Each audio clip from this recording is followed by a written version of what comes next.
চেয়ারে সাইদি থাকবে না, হারিয়ে যাবে একদিন, এটাই স্বাভাবিক। সাইদির কোন কেরামতি নাই, কোন কারিশমা নাই, আল্লাহর কসম।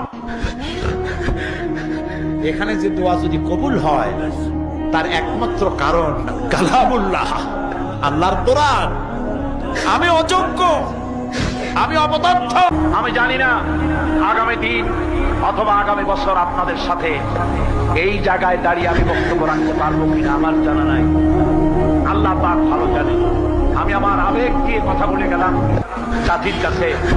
আমি যেন দেখতে পাচ্ছি জাতি জাহান্নামের দিকে এগোচ্ছে, প্রতি বলে বলে, প্রতি মুহূর্তে মুহূর্তে। আমি মাঝে মধ্যে ভয় পাই, একদিন তো এই খবর নিশ্চয়ই হবে যে সাইদি বিদায় হয়ে গেছে। সেদিন খালি হাতে যেন আল্লাহর কাছে না যাই, আমি যেন আসামি না হই যে আমি যা বলছি মানুষকে 40 বছর একটানা যা বললাম আমি